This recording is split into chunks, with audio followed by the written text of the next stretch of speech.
Hello, everybody, and welcome back to the Reality Kingdom, where we talk all things reality TV or whatever. Huh? I'm your host, Pharaoh. I'm joined by our wonderful co-host Lee. Lee, how you doing? I'm doing good. We're gonna get into the cookout. Anytime we're talking about the cookout, it's gonna be a great day. We love talking about Black representation. Period. As you see by the title, we're here today to really dive dive into, dive under, dive down. Deep in the now, deep in the now. Yeah, I'm in the now, deep in the now. That's some good. Into the cookouts games or whatever. We really want to get into all the nitty gritty because I do feel like it is, a part of me as me being a black man. I do feel like a type of respect for the cookout because they did sacrifice their games for future players who want to play Big Brother and stuff like that. So I do feel like, we just want to pay our little dues a little bit, really talk about the reasons they did some of the things they did because some of the girls, it's like, why did you do that? And we can really get into it or whatever. So, hey, let's just hop into it, and hop up on it. Push your love. And first is none other than hashtag the queen of CBS, Big Brother CBS, the challenge, bitch, the challenge USA of cooking, the queen of Chef Azah. Anyways, as you see, we have Miss Azah Owasa. Queen. Queen. We are just going to go through her game and really talk about the nooks and crannies, especially the stuff that a lot of people don't know because there are parts of Azah's decisions that she made during the game that have reasons that people don't maybe not understand or just don't know. So we're just gonna get into it or whatever. Let's start off. So we enter the game, and when we enter the game, Azah is looking mighty fine, mighty beautiful, and as always, as per. And one of the first things, first of all, Azah is put on the Joker's team. The Joker's team has Frenchie, Big D, and Brittany. She develops a really strong relationship with all of those people, and those are some of her core relationships throughout the game. Well, even though Frenchie goes on really early. And Frenchie was the first HOH, so Azah is safe. Azah starts off saying that she wants to play the game like June Song, who is a very well-known, iconic floater queen. The way June played the game was that she basically played in between two sides of the house, and she floated the strategy one her way to the end, and that's how she made it. And she was pretty cutthroat while doing it too. And she was cutthroat while doing it. She didn't give a fuck about nobody, and that's the way that Azah. Y'all talking about Ice Queen? Now that's the Ice Queen. The fuck, well, Angela. Anyways, so that's how Azah wanted to play. So immediately she comes into the game, and we see very soon that it's going to be a little bit difficult for Azah to play exactly that way because Azah has emotions, and Azah's an emotional player. And I do want to talk about emotional players in general a little bit because I feel like people think that emotional player means bad player, and I don't necessarily think that that's always the case. Even in cases like Azah, there's times where they are being emotional, but they can still have a strategic sense. They can still have a great social game. They can still win comps. They can still go unnominated until week 11. I don't know. There's a lot of stuff that can still happen with a person who is a little bit more. The last nominated person in the season, Miss Azah Owasa, a competition away from winning the entire game. Literally. So it really, like, we really have to talk about Azah. We got to establish the fact that being emotional, I don't think necessarily means bad player. It just means that she plays a little bit differently. But I think we really have to get into even why she was being emotional. Azah has expressed in her exit press and things like that, essentially once the cookout was formed and she realized that she was loyal to this group of people, she realized she could no longer play that floating cutthroat type of game. She sat and she realized, wait, I care about Brittany. Like, I want to work with Brittany. Like, I can't just lie to her face like this. She started realizing that she act like her emotion. I think honestly her emotions hit her even hard. Like, she was as shocked as we were. You know what I mean? So, but I think Azah, one thing that I love about her game is that even when that hurdle came at her, I feel like she was still someone that was able to pivot and turn it around. Like even the week when she goes up to Xavier, she's like, "Put me up, nominate me." You know what I mean? It's like she was not going home, and she knew that. That's something that she expresses later on in the season. I wasn't going home, babe.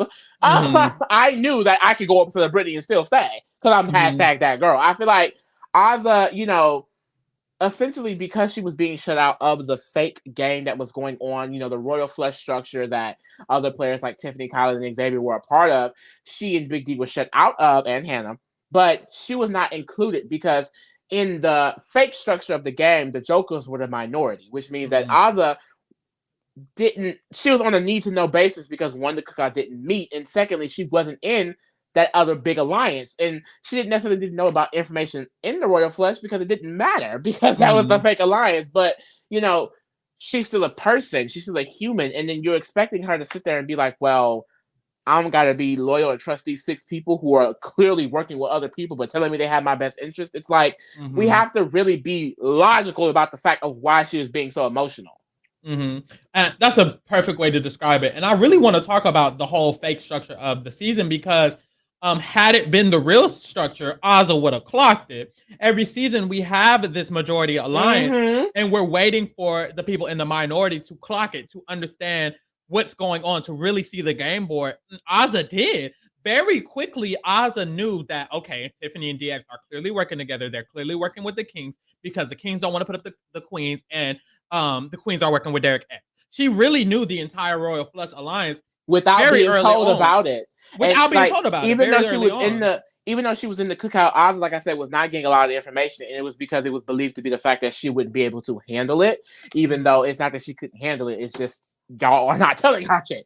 But that's really important because even later on in the season, like when she would have these conversations with Big D and Brittany and explaining like, well, Tiffany kind of has her people over here and it's this side, and Xavier kind of has his own structure on this side.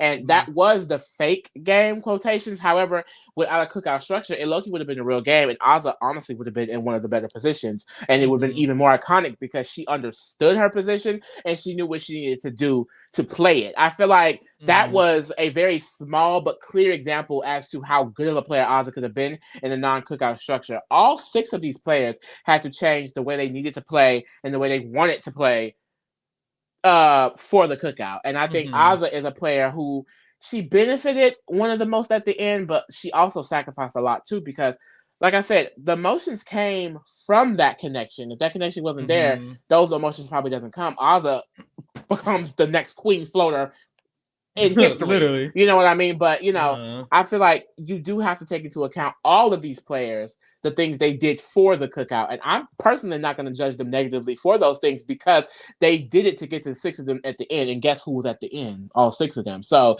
if that was the prize, then they won. Big Brother, the game of Big Brother, of course, that's one winner. Someone got the $750,000, but the mission was all 6 of them to get there. So whatever they sacrificed to get them there, I'm not going to put them lower as a player because they were doing what they had to do for the 6. And they got there. Period. And I think that's really important, like, to note, like, Azah was still sacrificing things, even though she wasn't in the, I guess, majority of the fake structure. Because, like you said, Azah could have played in the middle of a war of a season. It could have been the Queens and Derek X versus the Kings in a real season. And Azah knew that she needed to play both sides, and she could have played it perfectly. She had great relationships with Xavier, and she had a great personal relationship with Tiffany, to where that these two, I guess, heads of these 2 fake sides would have never came after her. And it's kind of a shame that we don't get to see her play an actual, in an actual normal setting where there wasn't a Cookout where she could have played the game that she wanted to play because she wanted to play a game for herself. And she sacrificed that. And I feel like if we did see that, it really would have showed us like the intricacies that she could have had in this game. And it's interesting because she really did, in a way, she did have the strategic mind of the Jokers. Like Big D had a figurehead kind of mind in that situation. She was the actual thing. But she was the actual thing. She was the actual one who's like, okay, y'all, this is what we need to do. And whenever they did want to do something, or whenever any type of strategy talk did happen, Azah was the one who clearly knew the most and who was clearly aware of what was actually going on. And we'll see further in her game how that really shows because we'll see, girl. So at the beginning, that's kind of how she was. She was just accepting her position because she knew that this wasn't a real position. Basically, Azah was upset that she was in this fake position because it's frustrating that I don't get to know anything when we're supposed to be in an alliance, in the majority alliance. But she knew she was never in danger, like Lee said. When it did come to her telling people to nominate her and stuff, she was being nominated in a situation where she was never going home. If you recall, that week that Xavier won HOH, no one was going home next to Brent. It is a risk. It is a risk, but it was a risk that Azah was willing to take because she already sacrificed her game. And Azah, and you got to remember, Azah was down for the cookout before the other members were down for the cookout. Yeah. So Azah knew from the beginning she was done with her game was done, which is why you see Azah have these emotional breakdowns that the other players had later in the season. Xavier cried for Alyssa, Tiffany cried for Claire. Azah just had hers earlier because one, the fake alliance structure targeted her.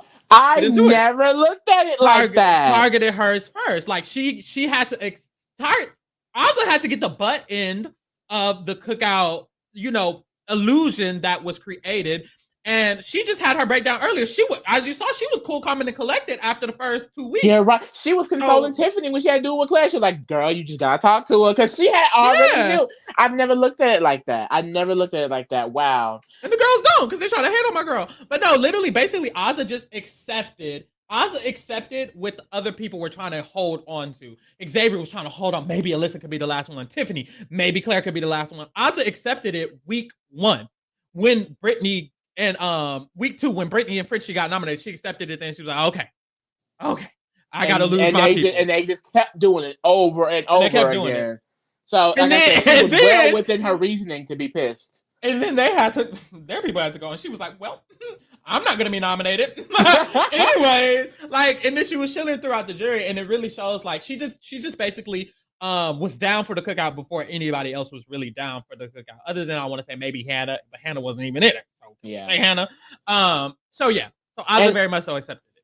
And I personally just really love Jury Phase Azah because I feel like that's when she really started a pathway for her to be able to win. Like she did not win, but I think in that end game, she had a good chance of doing so. Well, 100% she had a good chance of doing so. And it was because of the work that she had put in. Because throughout the game, even while, as we just explained, she was getting the butt end of the actual alliance that she had to pretend that she was nowhere near in. She was still making great connections. She had a good connection with Claire. Claire loved her.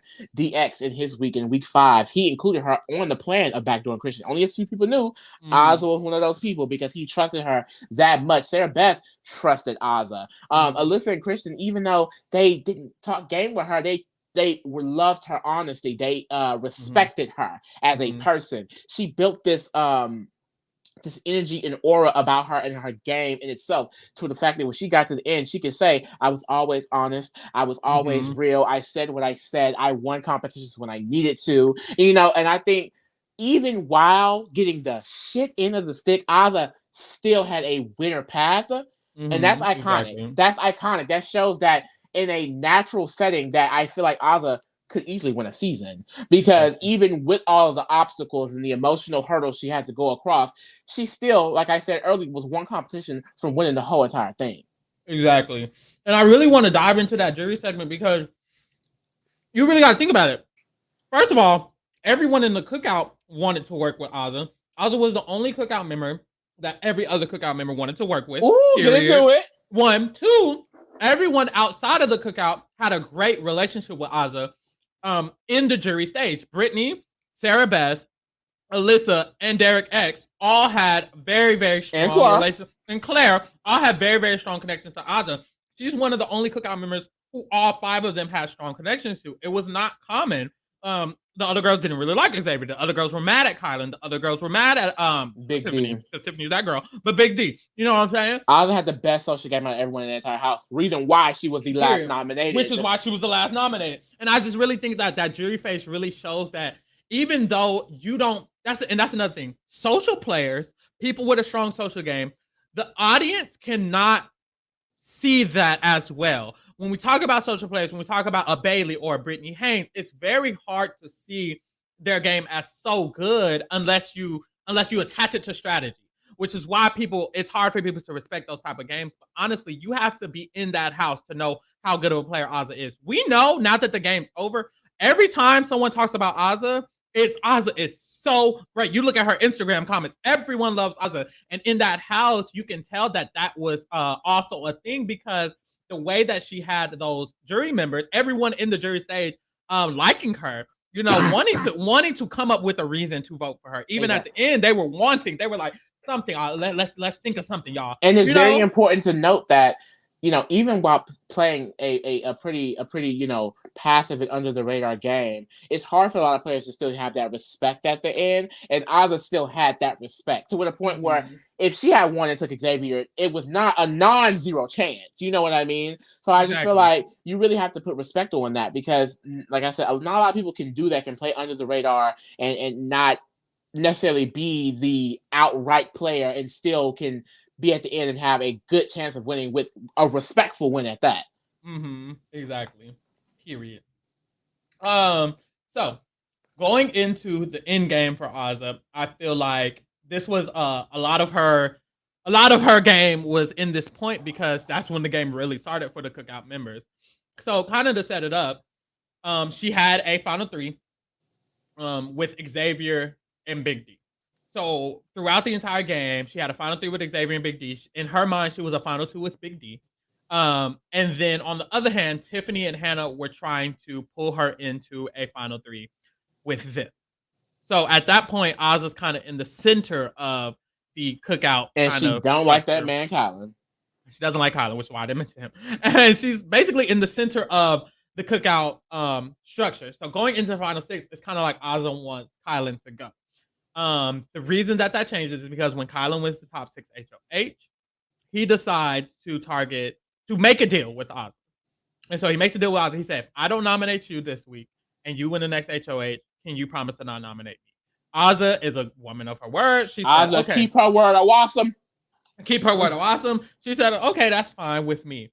So basically what happens is Azah's goal at the end game is that if I get to the final 3 with Big D, Xavier, and myself, and I win the final 3 HOH, I win the game. Because that final 3 is what gets me the win. I cut Xavier for 3rd, which is the biggest move in the entire game. I win the game. Azah felt like because the fake structure was against her in a pretend way, like she wasn't actually on the bottom, she was in the main alliance, but because her game seemed like she was in such a bad position, she needed to make a big move in order to win that game, and the biggest move would be cutting Xavier at the end. She kind of explains this in her exit interviews that she wanted the final 3 to be that because one, those was who she was working with from the beginning, and she's a loyal player, but also because if she cuts Xavier and takes Big D, she wins the game. So that was her plan. You know, that was her plan going up to that situation. And I do think that's not a bad plan because I think in Azah's mind, those mental comps, she felt like she could probably beat Big D and Xavier, which I genuinely think she does. She said herself she just got stumped on the last HOH, which is fine. But when it comes to the mental comps, who's going to be her? Probably Hannah. Yeah. And that's what leads into the next week. So when we get to the final 5, what's his name? Kyland takes out Tiffany. We get to the final 5, and basically, let's be honest, Azah has a decision. Either she can take out Kyland and go to the final 4 with Hannah, Xavier, and Big D, or she can take out Hannah, go to the final 4 with Kyland, Xavier, and Big D. Her decision was to take out Hannah instead of Kyland, and I think this was like, first, a game-shifting decision, clearly, and also one of the biggest decisions and one of the biggest, like, polarizing points of the season. There's so many people who are saying that was a bad decision. There's so many people who say it was a good decision. And honestly, I don't know. I think now that I know her plan and now that the season has passed in a little bit, I don't think it was that bad of a plan. I think it's only a bad plan if she 100% wins the game if she made that move. I don't think she 100% wins the game if that move wasn't made. Like, exactly. Unless she got out Xavier, but she didn't even want Xavier out. Exactly. And that's what I'm saying. I do think Hannah had a good win equity at that point. So her taking Hannah out it's not a bad move because let's say she didn't take Hannah out and she took out Kyland. First of all, does Xavier even not? Because Xavier wanted Hannah in the final 3 for the longest. It's not like he preferred Azah over Hannah for a long time at all. A lot of Xavier's ideas was that Hannah was preferred over Azah. And one thing about Azah is that Azah is observant and she knows that But Xavier walking around, Hannah, my little sister, Hannah, my little sister. It's not necessarily a guarantee that Xavier will cut Hannah, but it is a guarantee that Xavier will cut Kyland because Xavier not. And then we also need to be realistic here. I know the girls, they love that debate between Azah and Hannah. We're not going to get into that too deeply, but for whatever reason, we'll just say whatever reason, Azah and Hannah didn't have a good relationship up until that point anyway. So we're not going to sit there and act like it was just a bad decision. There was no trust built up. For whatever reason, it doesn't matter the reason, there was no trust there. So therefore, why would she keep her? At that point, she had a deal with Kyland. They just made one, but Kyland ain't got nobody else, so she has to be loyal to. She had a final two with Big D, and then she had a final 3 with Xavier. And in her mind, it's like, well, Hannah ain't ever offered me nothing because, they did want a final 3 with Azah, but they never approached her with that final 3. It was like, we should bring her in. Yeah. And they never approached her with it. The fact that Kyland got in to make a deal before them is an issue in itself. Because they knew the boys was working together. So at the same time, we can't all the way just say, well, she shouldn't have put up Hannah because at the end of the day, they didn't have that game relationship to even, consider it. Exactly. And there wasn't really an alternative. There was no way she could have gotten Xavier out at that double, even especially once Kyland wins veto and then uses on Xavier. It's like, then what? There wasn't really an alternative, and I do think her taking out Hannah wasn't that bad of a move at all. It got her to the final 3, winning the game. So the thing is, she doesn't put up Hannah. She doesn't put up Big D. She nominated Kyland and Xavier.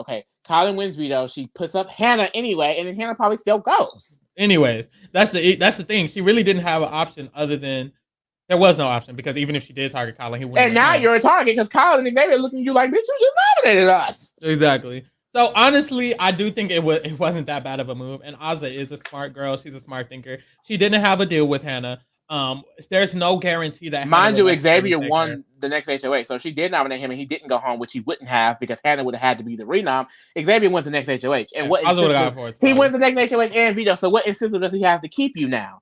The reason why he was okay with flipping on Kyland is because of the BS that Kyland has done. If Azah in week 5 had nominated Xavier, then Xavier would have a reason to target her the next week, which he could have done because he had HOH and veto. Exactly. So no, retrospect 100%, it was not a bad decision. It was the best decision for her game. It got her to final 3 in the position to potentially win the game. Keeping Hannah, I don't think they would have done. And we just discussed, she was no way she would be able to keep Hannah unless she put up Big D. But that would have been, she wouldn't have done that either. Like, she's not putting up Big D. Like, at this point, y'all expect her to be a whole different player because now you expect her to turn on all 3 hooks off of Hannah? Like, no, that's not, I wouldn't have got her to win. If anything, if she would have put up Big D in that spot, then if anything, Hannah probably wins the game. And it's like, okay, well, if Xavier doesn't win, Hannah does. But is that Azah? No. It's not Azah, I fear. And I do think that Azah's path, what she thought was probably the best, probably the most likely path that she could win. She really could have won this game. Like I said, she was one question off, and the question she only got wrong because she got nervous. It's not like she lost to Xavier and she's a loser. She got one question wrong because she got nervous. If she didn't get nervous, Azah could win the game. Azah could have decided right there, like, okay, am I really finna take Xavier or am I really finna take Big D? Even if she takes Xavier, there's still a chance that she can get a vote or two. You know what I'm saying? It wasn't a non-zero chance, like you said. I really feel like Azah played a good game, honestly, like overall, especially considering the booty hole end of the stick that she got. She really did what she had to do or whatever. Any final thoughts on Azah, Queen? Oh, awesome. I just love her. I can't wait to cover her all season for the Challenge USA because my sister will be at that final. Period. And next,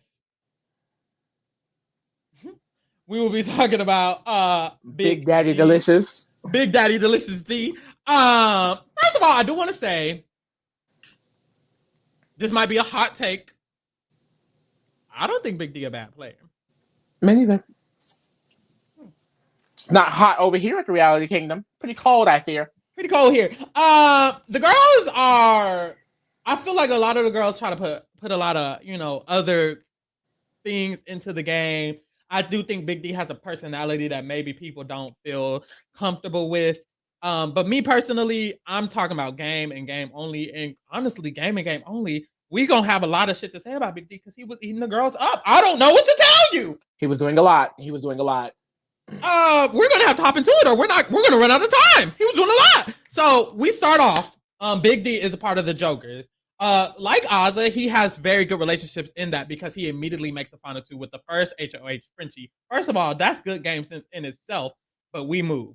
So And Big then D we has also know, uh-huh. confirmed in day one, that he was the first person to walk around to every individual Cookout member and Mm-hmm. say, "We good? We working together? We We." good. So there's a lot of debate about who created Cookout. I mean, essentially, Big D did create Cookout. You know, he did go Mm-hmm. to the individual members and he did say that. I do agree that all of them were thinking it, but the forethought to go out and be like, "We're doing it," that's an Mm-hmm. extra step that none of them took. Exactly. And one thing about Big D is whether he's good strategically or bad strategically, one thing he will do is Take the action. have strategic implementation. Big D does things to further himself in the game. And that's the one thing, like, I don't know how else to tell you guys this, but Big D actively does things to further himself in the game. Whether he's likable or not, he actively made a final two with not just Frenchie, Kyland, and Xavier and Azah. And And Kristen Christian and Alyssa. and Alyssa, he's actively doing these things that do help his game, whether people like him or not. It really does affect the fact It that definitely people helped aren't his going to game. nominate. Yeah, it does. It essentially got him to the final two from making that alliance with Xavier. You know what I'm saying? Even making an alliance with Frenchie. So basically, Big D starts off with hell of alliances, and he was a part of the reason he likes the idea of, making sure he's taking steps to further his game, which is a part of the reason he went around to the Cookout members and made sure they were all on the same page, that this is what we were doing, because Big D needs that security. Like, he went out of his way to do that. Week one, babe. We're still on week one. You know what I'm saying? He also gets invited into the slaughterhouse, which was not a successful alliance, but it was an alliance that he was invited to. So at this point, Big D's one of the first Cookout members, along with Kyland and Xavier, to be in multiple alliances, because he's in the Cookout and he's in the slaughterhouse now. And he's invited into that because of his connections and also because of his alliance with Frenchie, who Frenchie was the most loyal to Big D over anybody in that house, which doesn't say much, but still, he had loyalties around the house. Big D also had a great social game, especially at the beginning of the game, because he had a little show with Alyssa. Him and Brittany were very close. Him and a lot of the Cookout members were very close. And just in general, people liked his energy. Literally, if you see Like him on Christian. feeds in every single room, I just like he would just kind of like light it up in a way. Like I feel like everyone was almost always around Big D. Exactly. He really gravitated a lot of the energy to him, and that's good gameplay. Like, I don't know what to tell y'all. Y'all can love him or hate him. He was eating the girls up, and this is just at the beginning of the game. The Cookout was not necessarily a priority for Big D at all, I fear. No shade. For a while, it probably took him the longest to really be like, oh, I guess this is what we're doing. Because he was stuck on going to with Frenchie. He was really stuck on riding with Frenchie. So Frenchie goes, and I want to also recognize that Big D, I feel, took the being in a minority better than, Brittany or any other person in a minority this season. And I think that's a testament to him being a good player too, because usually if you're in the minority, the best thing for you to do is suck it up, babe. Like, it's to really approach it in a more strategic way, in a more like, okay, this is my position. I'm going to have to do something to try to change that. I'm not going to sit here and, kind of be sad about it, mope around about it. And one thing Big D did was, once that did happen, he did go to, when Frenchie went home, instead of Frenchie being his final two, he straight up went to Kyland. He went to Kyland very soon after that. He went to Xavier too, and he was like, look, what are we going to do? You, me, and Xavier, are we going to be a final three? Big D was one of the reasons that Kyland and Xavier had such an advantage at the end, other than the fact that they can win comps, because Big D is the one who created that brought them together. Final three within them that made them all be able to get out, basically Tiffany and Hannah, because Big D is also the reason Azah was even a part of that too. Big D essentially got his perfect final four. Like, he wanted Tiffany out first, Hannah out second, and what happened?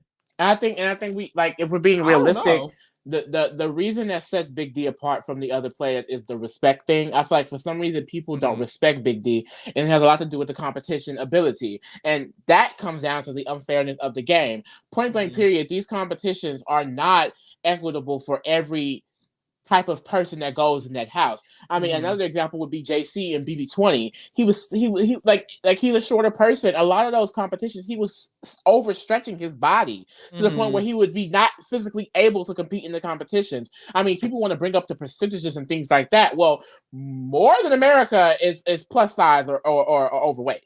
So I feel like we should have more plus size people in that house, and we should have more competitions that he can be able to win. If there was a like for example, week 6 HOH, yeah, Kyland won. Big D got second in that. Tiffany ends up going home anyway. But what if Big D got out Tiffany? That's a move that he could put on his resume that would have been made either way, but now it's made by Big D because the competition is more equitable. And that was one of the only few equitable competitions, but it still involved a lot of physical activity. I mean, to the point where in Final 3, he couldn't even physically compete in that challenge. And the girls can start saying, well, maybe he should be healthier, or maybe he should lose some weight. Okay, maybe that's true in the real world, but we're in Big Brother, babe. Okay, we're playing the game. Okay, and in the game, every competition should be equitable to everyone. If he had an equal amount of opportunity to win these competitions than everyone else, I think Big D probably could have won a few more, and he could have gained a bit more respect. Because at the end of the day, it's not like what he wanted was that different from anyone else in the Cookout.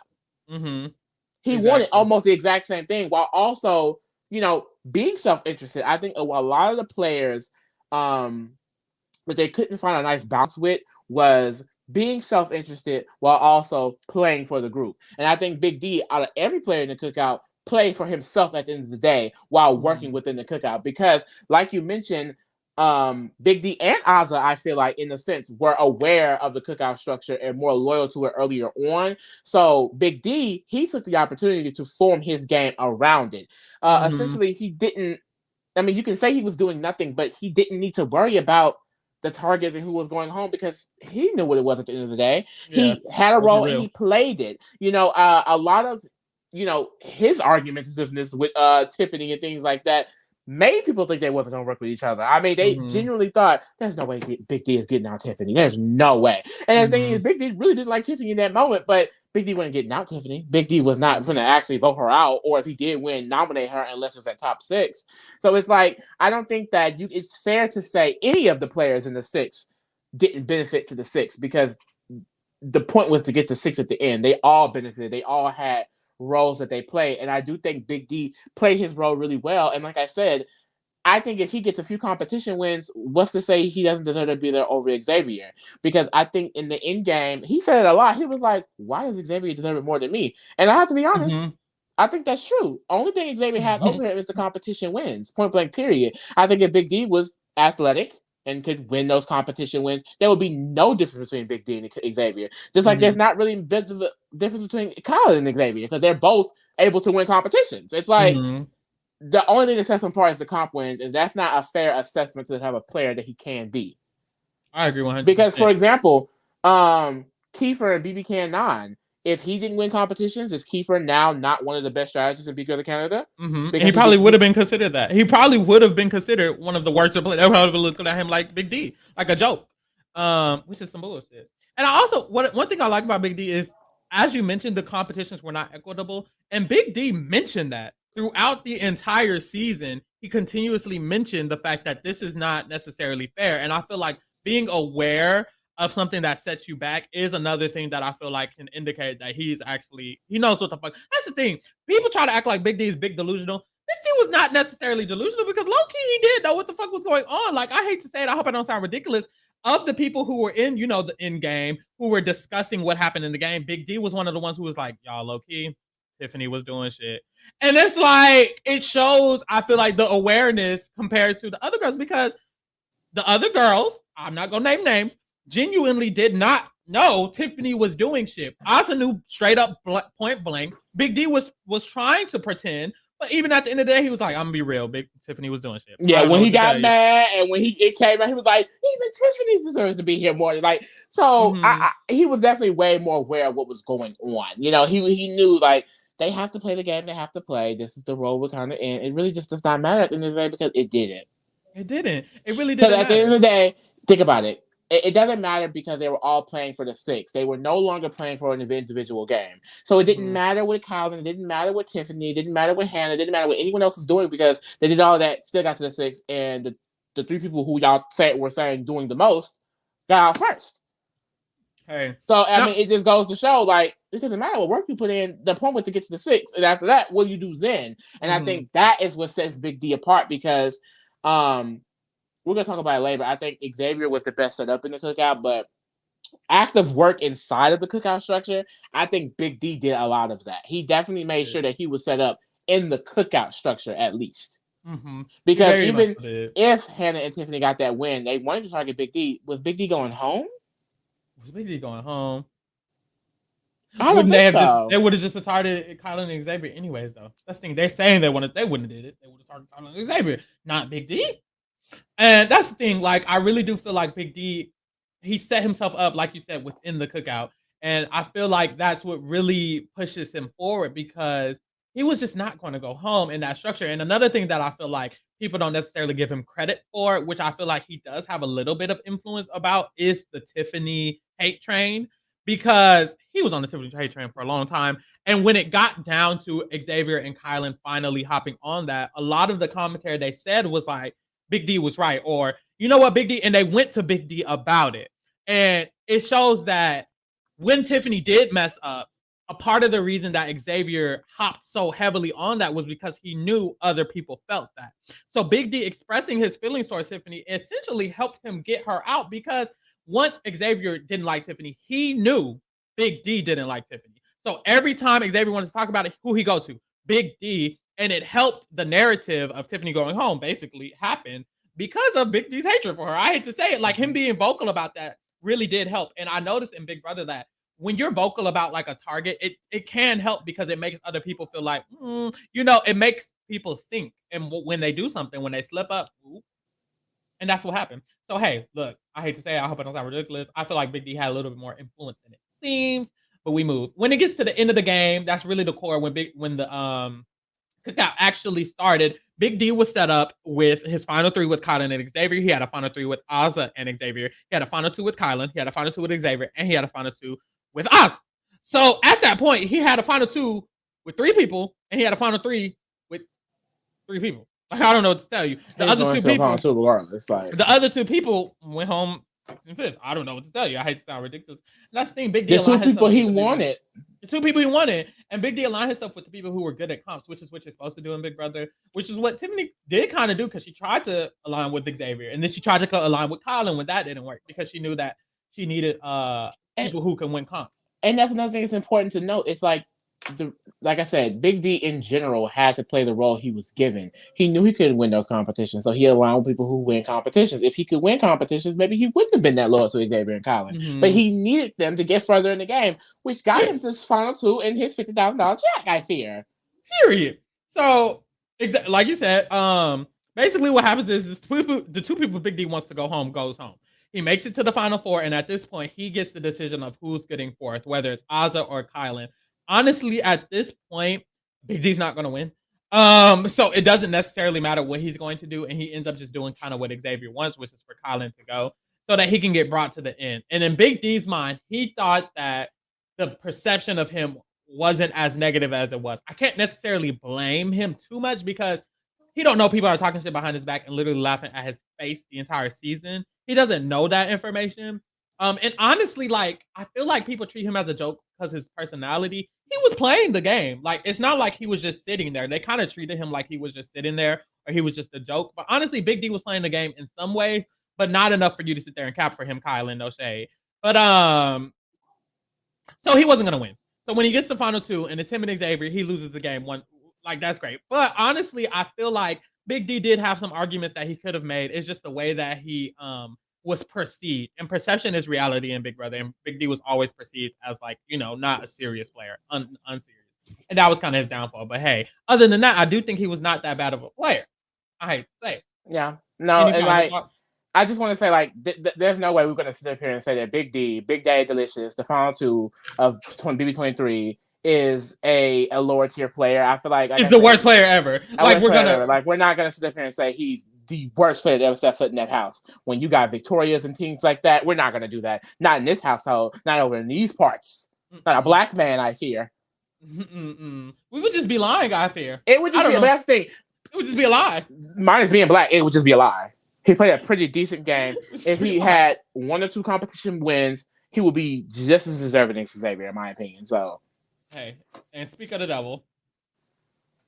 Hello. ooh, he's so fun. Fine down for no reason. You see Here the we stats? have. I'll eat the packs. You know what I. You know what I am about. I am the champ. I'm Iron Man about. Ooh, attention. Okay. As you see, we have Big Daddy, the winner of BB23, Xavier King of CBS. He's gonna win and make it to the final of the CBS USA Challenge. Or whatever, period. I hope not. He don't need to win again. Tired of his face. Let my sister Tiffany get it. Let my sister Tiffany get it this time, Xavier. Please. Let my sister Tiffany get it this time, please. Okay. So we have Xavier.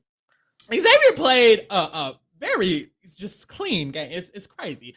But let's get into it. Similar to everybody else in this thing, because we're talking about a literal alliance. He started off the season with the Cookout Alliance. He named the Cookout Alliance. Really cute of him. He was like, the Cookout. And it was like, the Cookout. So Xavier, the namer of the Cookout Alliance, was also very obviously just going to go to the end with Black people. That's what he wanted to do. And that's what he did. I do think that Xavier prioritized the Cookout a little more than the other people too. I think of the 6, these first 3 were the 3 who prioritized it more. To be honest, because Hannah wasn't in it and Kyland and Tiffany didn't give a damn, I fear. So Xavier, I feel like very early on set himself up very well within the Cookout, which is the smartest strategy if you know the Cookout's going to be the final 6. And I feel like Xavier wanted the Cookout to be the final 6 early on. And if not the Cookout, he wanted it to be like an Alyssa or a Christian who was in his structure very, very, very early on.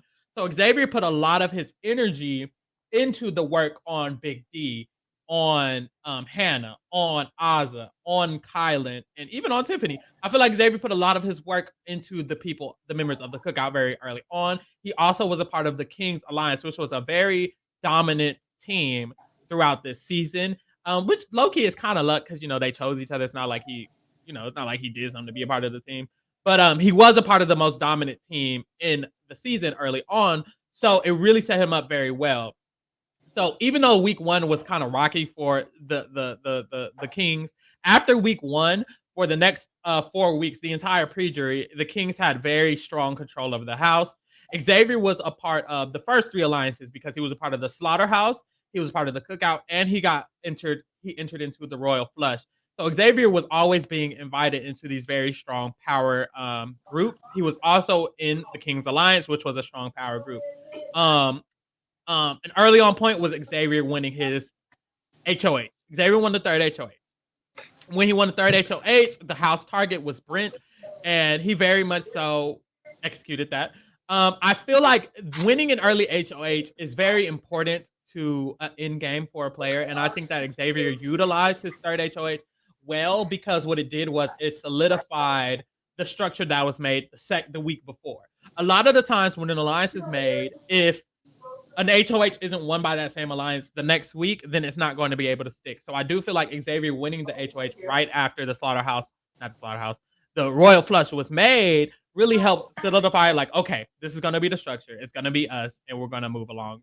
And it also kind of helped solidify the Cookout as a whole as well, because like you mentioned, at this point, Tiffany and Kyland, they were loyal to the agreement, but they were on the more side of, it's an agreement. I feel like Xavier, Azah, and Big D in a whole more, this is an alliance. So I feel like the fact that he won that second HOH, and, Kyland mentions later on in the season, we didn't necessarily work together, but you were always kind of there. And I think it's because he won an HOH, he was in the power structure, so he was in a lot of important conversations along with them, which in turn also strengthened the Cookout, because even though they weren't hanging out with each other and talking strategy together, they still could do it with the Royal Flush. And that's another thing.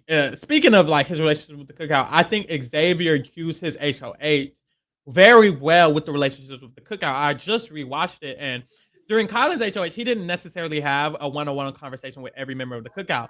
Xavier did. When Xavier won HOH, he talked to Hannah alone. They had their little brother-sister relationship. He talked to Azah. They have a great relationship. He talked to Big D. They have a final 2. He talked to Kyland, who they started developing like a very close game relationship because Kyland just had the HOH before. And then he talked to Tiffany about what are we going to do.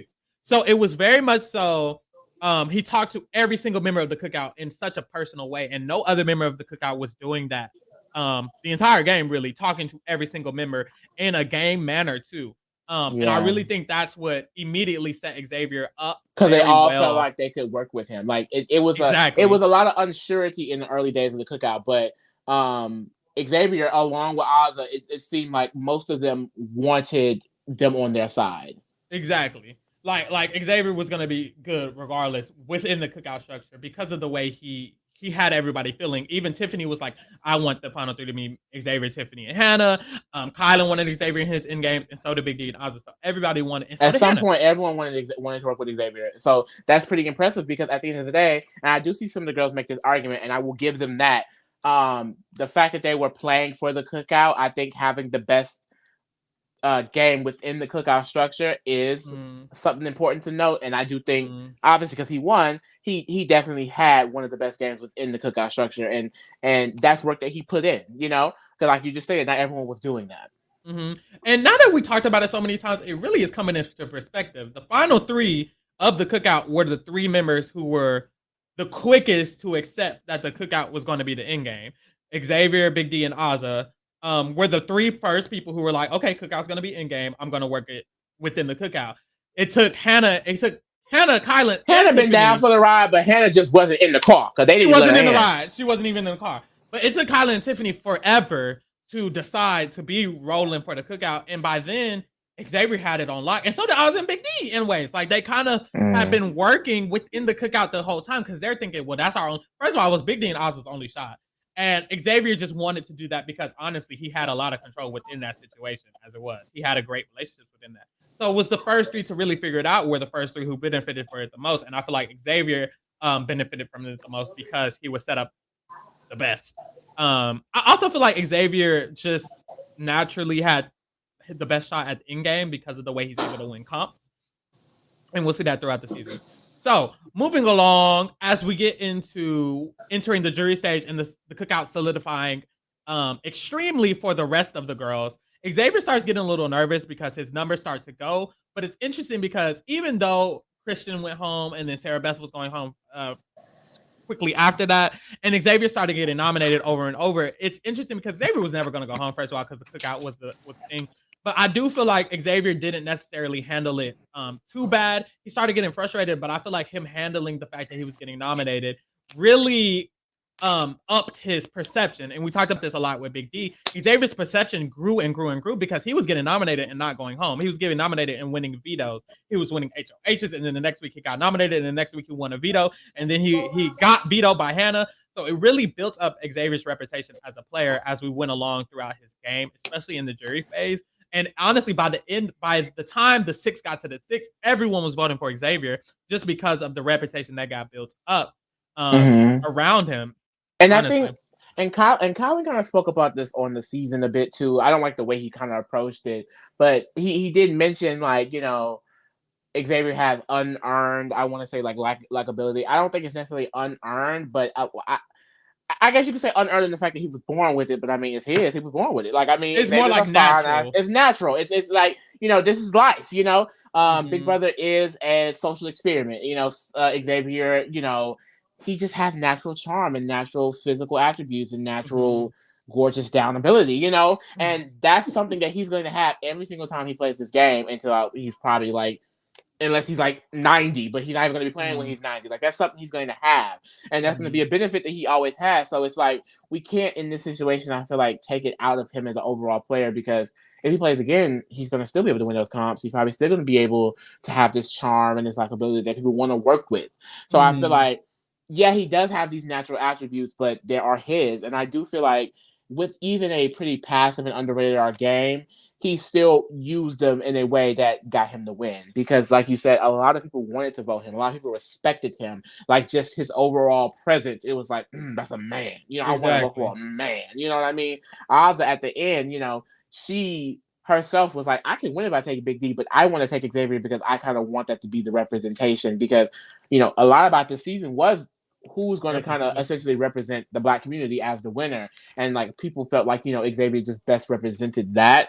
And I feel like I can see that as well, because I do feel like he is a great face for a Black winner in the Black community. And I feel Mhm. like just in general, I feel he like similar to Big D. I think he played the role he was given due to the structure, and he uses the best of his ability. And I feel like with that in the game he was playing, he's a good player. Period. Definitely, and I feel like what Xavier or what other Cookout members had in like I guess social relationships at this stage of the game and like strategic relationships at this stage in the game, Xavier had respect, and that's something that not everybody else had. Win And it equity. win equity, win ability, and respect, and it really started showing because around this time, basically everybody was like, Xavier gonna win the game. Xavier's gonna win the game. And it's the fact that that got brought up multiple times, and he still made it to the end because there was a chance for a Kyland to take him out, or Azah to take him out. Well, it wasn't gonna work, but there were chances where those could have happened, but they weren't even shots that were taken. So when we get to the top six, where Xavier is essentially set up very well because Tiffany, well, at this point, Tiffany had to won him out, but once he gets there, once he gets to the top six, he's painted the target on Tiffany. A lot because Xavier wants Tiffany to go is a lot of the reason why Tiffany does go. It's mostly when Xavier wants it to happen that it does That's happen. happened. Yeah. Because even though Big D wanted it, no one cared. But once Xavier wanted it, it kind of did solidify. We have Kylanding for Xavier. We don't know what that was. We don't know what that was, babe. But clearly Xavier has something that made people want to work with him. Azah literally wanted to take him. It was that he really had an influence. I think even Tiffany has admitted in Exit Press that she knew when she wanted plans to work, she had to get Xavier on board because if Xavier was on board, the rest of the Cookout was just going to do it. That's influence. Not every player has that. Exactly. Period. And that's really what carried him, especially through the end game, other than the fact that he already was set up pretty well because he had a final 2 with Big D, he had a final 3 with Big D and Azah, and he had a final 3 with Big D and Kyland. So he was set up well, basically just as well as Azah and Big D was, which is why they were the final 3 because they were the most set up, really. So when he makes it there, Kyland does his dirty work. Azah does a little bit of his dirty work, and then he makes the final 4. He wins the final 4 HOH and veto. And he's like, well, very clean game. I do feel like clean. I feel like Xavier's the type of player, like I said, I would love to see play again because I want to see him get tested a little bit more.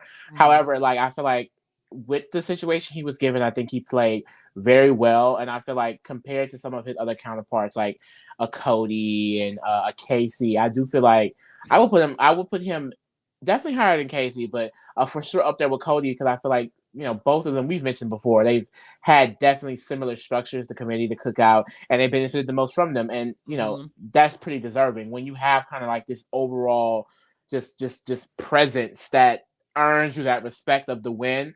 We knew Xavier was gonna win. I think his week of HOH, it was like Xavier probably gonna win this, and then look what happened. Like everyone was saying it. So I feel like, hey, you can't knock it. Some people got it, some people don't. You got it, you got it. The girls that get it. The girls that don't. And Xavier won at a unanimous vote? Unanimous vote. Because the girls get it. And the girls got it, I fear. Xavier won a unanimous vote, and it's really based on a lot of it was perception. A lot of it was the fact that he played a very clean, smooth, easy, sweet selling game. That's the thing. He got nominated 5 times. I didn't even know.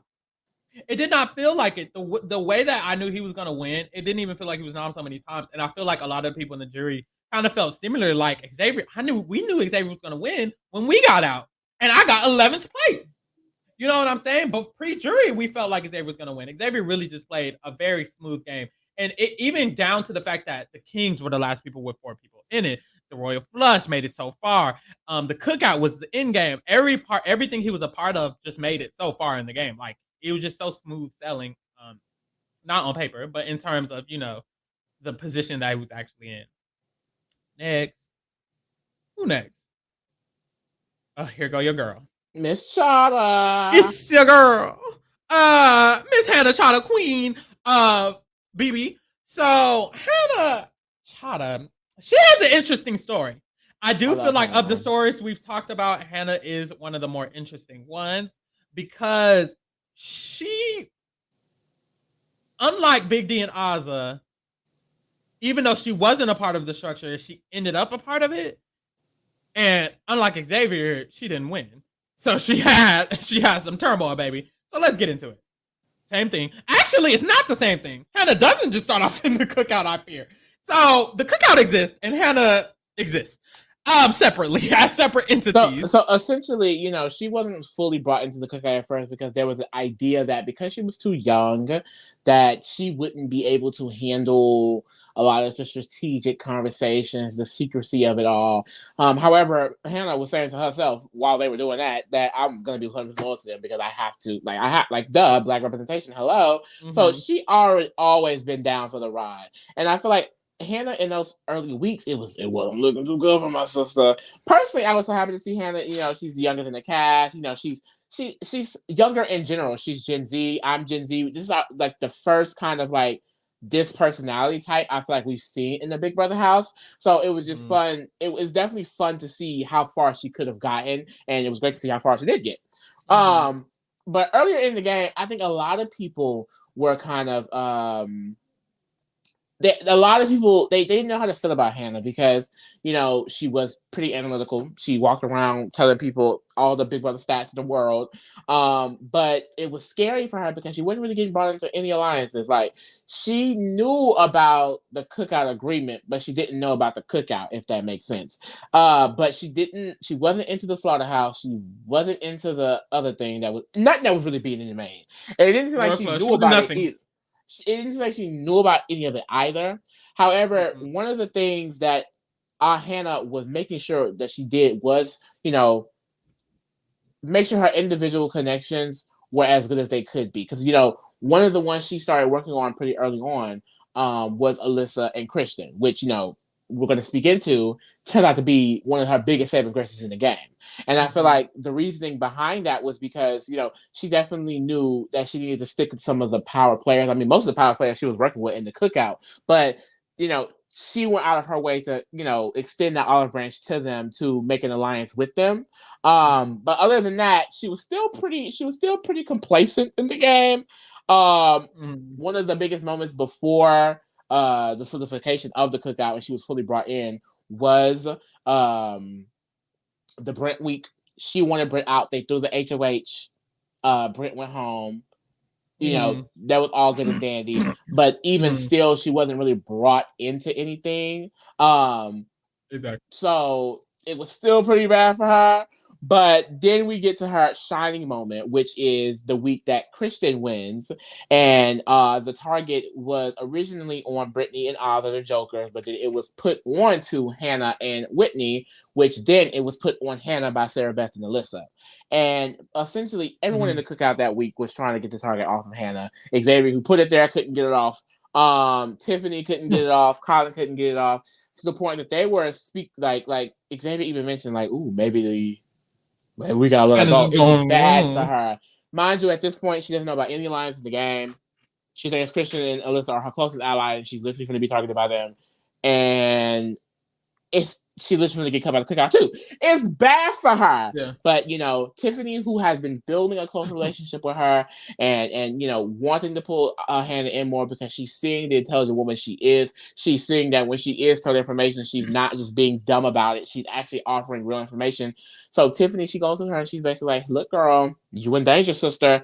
And she's like, I'm in danger. And she's like, girl, you're in danger. So she goes up to the HOH room. She has a conversation with Christian. She basically tells him, like, I don't know why you're talking to me because I've been your bestie since day one. We have talked. I've always been loyal to you. Alyssa comes in. She basically reiterates the same exact thing. And for the rest of that week, she is no longer the target. Does she get nominated? Yes, but she's no longer the target. So this whole fear of the exposure of the cookout and things like that is literally wiped away because of Hannah herself. When Tiffany, Xavier, Kyland, who are seen as power players in the game, could not do it.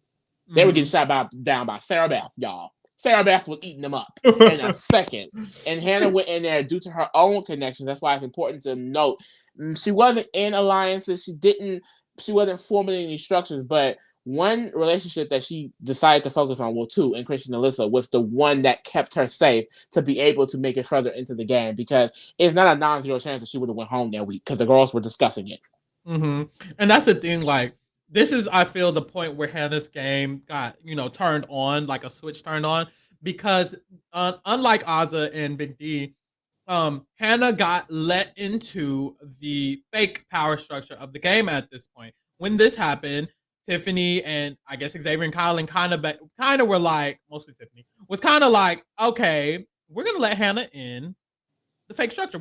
And that's the thing. They essentially were shutting Azah and Big D out of it. They're like, the Jokers are gonna be at the bottom, and it wasn't just the Jokers. It was the Jokers and the Aces, except Derek X, because Tiffany wanted Derek X to be a part of it. So Hannah and Whitney and Brent were down there with the Jokers. It was the Jokers and it was the Aces who were at the bottom of the power structure until this week, where basically Tiffany was like, you know what? Let's bring Hannah in. So now Hannah and DX are now in the power structure, and a new power structure started forming with Claire, Hannah, Kyland, DX, and Tiffany, and that became like the new fake power structure for Hannah's game. And she got brought into that because of the work that she did, that basically impressed the rest of the members of the Cookout, because they were like, oh, well, especially Tiffany, they was like, oh, okay, like you know what you're doing.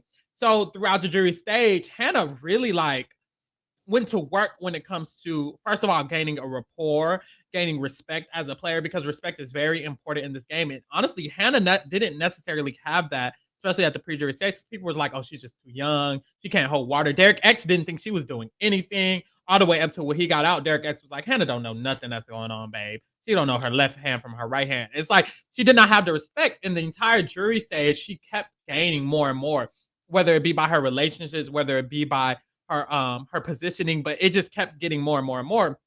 So by the time that the jury stage was ending, well, the cookout was starting, the cookout was getting to the final six, everyone in the jury had respected her.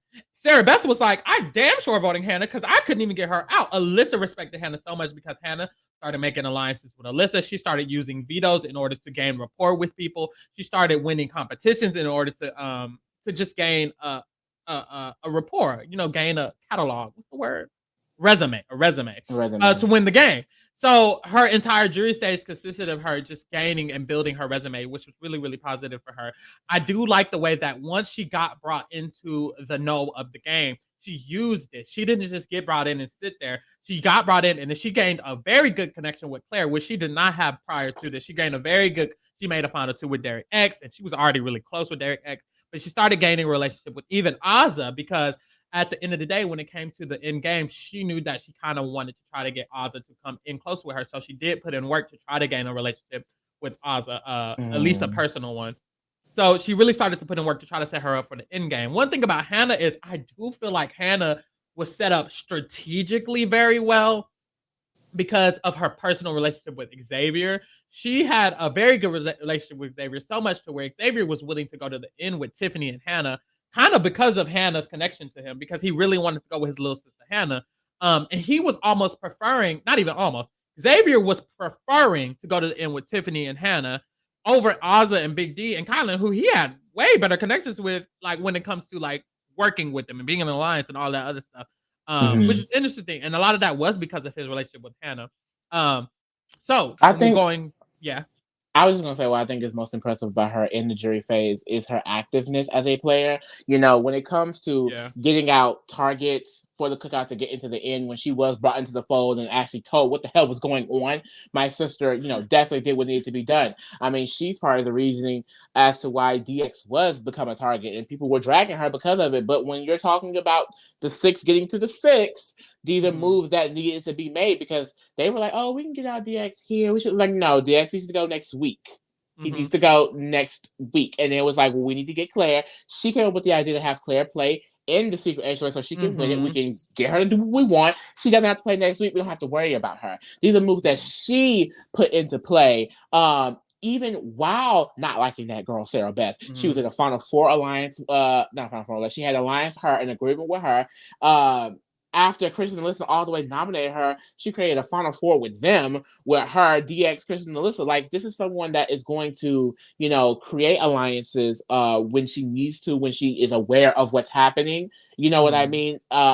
Because of her age, I feel like herself, she's not aware enough to catch everything, but it's very clear that when she is let in on, the things that's happening, that she can perform really well. And I feel like that's something that is being missed out on. Like, even while being in the Cookout structure, she was still putting in work as a player. Mm-hmm. And Hannah was the one who gamed all of those twists. That's the thing, we forget about the twist. Well, I especially forget about the twist in jury. Hannah gamed all 3 of those rounds of the twist when she made Derek X play in the one whatever, so he could lose his coins so that he could get backdoored. When she made Claire play in the one so that she could get damn near backdoored. Like, she was playing the girls. Like, I hate to say it, I hope I don't sound ridiculous. Hannah was literally gaming all of those twists because when she has the knowledge, she's able to work around the knowledge. So going into this final 6, Hannah did have a great relationship with Xavier, but basically when Tiffany fucked up, Hannah was like, I'm sticking by my girl. So we're gonna have to figure it out together and see what's going on with that. I don't know what y'all are gonna do, but I don't know what y'all are gonna do, but I'm gonna stick with Tiffany. And that was a part of the reason that she didn't necessarily succeed in that top 6. But prior to that hiccup, she was set up very well because Tiffany was gonna be a target before her, and after that, Xavier still wanted to bring Hannah to the end. And before Tiffany was a target, Xavier wanted to go to the end with Hannah and Tiffany, anyways. So there was the entirety of the jury stage up until Tiffany's second HOH. Hannah was in damn near the best position for the end game because Xavier is going to bring her to the end, and so was Tiffany, and that was going to be the final 3, the intended final 3. And they had a whole agreement with Kyland, who was actually agreeing to that too for a while, with the same thing. So for a while, Hannah was set up very well for that end game. But like literally the round before the end game, that went downhill. She goes into the final 6 in that situation, and it kind of goes away. But even the round she went home, after the game, we hear from Xavier and we hear from Kyland that both of them wanted Hannah to stay that round because Kyland had a weird like fetish for game players, and he was like, I want Hannah to go to the end instead of the other people. And Xavier genuinely liked Hannah. We hear that, whether they lied or not, I don't know, but we heard from Xavier and from Kyland that they both wanted to save Hannah the round she was nominated. And I feel like that is a testament to her as a player because for whatever reason they chose, she was considered to be saved, whether it was a lie or not. She was considered to be saved that round, and I don't necessarily trust her. But hey, and I do feel like that's a testament to her as a game. Also, if Hannah was going to make it to the end, she really had a lot of that jury. She really had a lot of that jury. You have because the connection she had, especially once Tiffany was out, if she were to maybe win that veto in the double, and then could, those last few comps were all mental, she could have won 1 or 2 of those. And if she was sitting in that final 2, she had a good chance because she had a great relationship with Claire, she had a good relationship with DX, she had Tiffany on lock. Sarah Beth respected her, Alyssa loved her, Xavier respected her. I feel like Azah and Big D would have respected her. Cookout in general, they were going to vote her regardless. So it's just like I think like Hannah definitely had a path to the end and was able to win, and I feel like Hannah is a player that definitely could come back and really show out. Like, I think because, we didn't get to see her full potential. I think she, like all of these players, was heavily affected by the Cookout being the main strategy, the main goal, the 6 of them getting to the end. So she wasn't able to be that Miss Cutthroat girl that she wanted it to be. And I feel like, I mean, she still kind of was, because the way she sliced the X throat, no shade. But like, it's like that shows like she's the type of player that can do that. She's gonna make the hard decision. Because she was even talking about cutting Tiffany at the final 3. It's like she said, I'm trying to win. I'm here for the money, honey. And I respect that because like even as such a younger player, she didn't come in complacent and not wanting to do anything. When she became aware, she started making some of the biggest decisions in the game. So put some respect on Miss Hannah's childless game. Period. And with that being said, it's time, y'all. I don't know what to tell y'all. I hate to say it. Oh no, it's not. It ain't even time. We on this man. Y'all, this man, first of all, despite being fine down, I am very excited to see Kyland play the CBS The Challenge because Kyland is low-key the villain we need, and the person you need is Nanny McPhee. Like, I don't know what to tell you, so I'm just very excited. But let's get into Kyland. So, first of all, starting the season, Kyland is an intricate player because, first of all, Kyland was nominated week 1. The same thing about the Cookout. He was privy to it. He was in it. And then he got nominated week 1 by Frenchie. He was a victim of Frenchie's.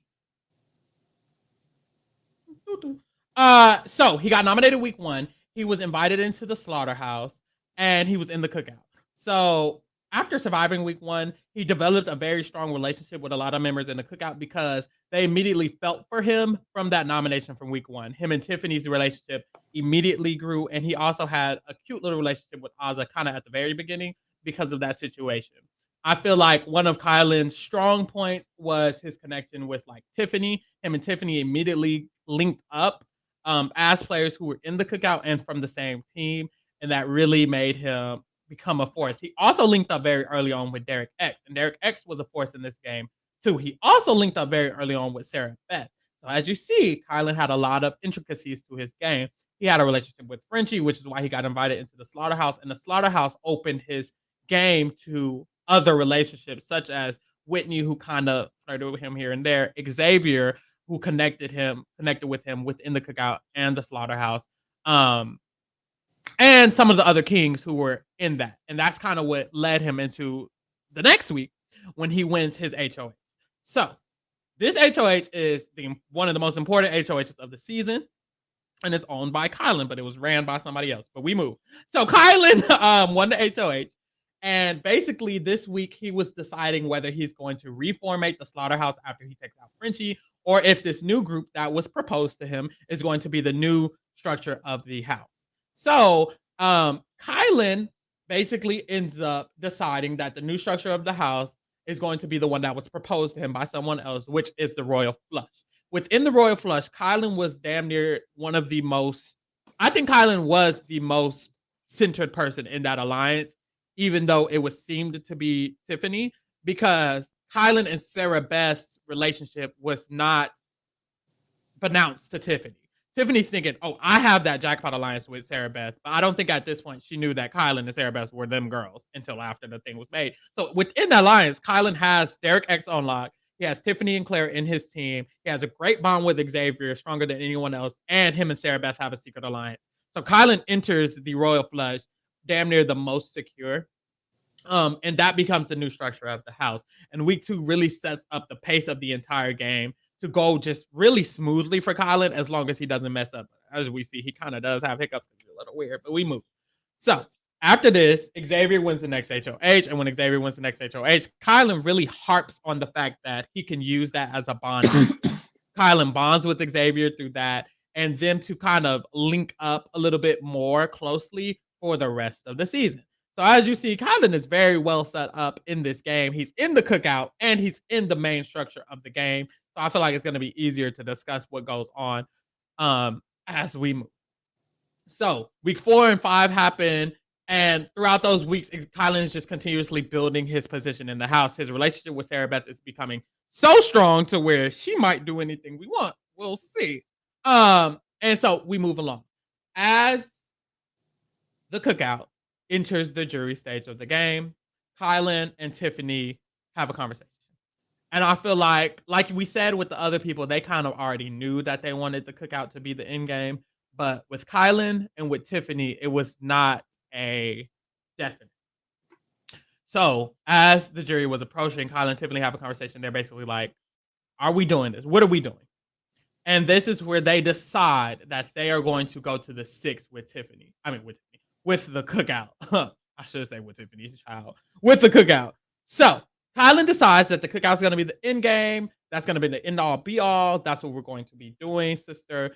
So from then on, he really kind of, I guess, has to shift his game away from, the Sarah Beths of it all, the Royal Flush of it all, and kind of just try to focus on just making it to the end. And one thing about Kyland is I feel like he focused more on getting the Cookout to the end than setting himself up. And I think that was a part of his downfall because he didn't really have a plan at the end.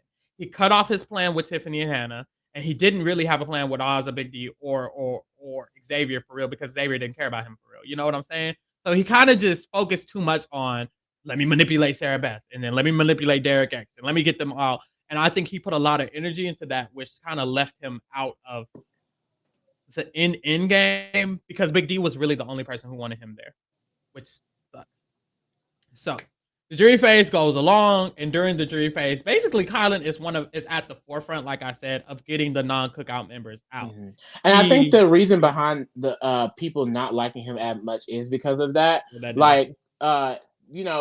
pre-jury, like you stated, he was the reason why a lot of those targets was also being put, him and Tiffany. But Kyland, he didn't have the same finesse as Tiffany. So a lot of people were looking at him as, kind of, we don't like him that much. However, he was protected because of the connections that he had. I feel like, now that we're talking about Kyland and Tiffany coming up, like we can speak about the other alliances in the game, because they also had the detectives, which was with DX and Claire, which is also something bigger that they kind of had with Sarah Beth and Hannah. So they had a whole nother structure kind of happening that was keeping him safe.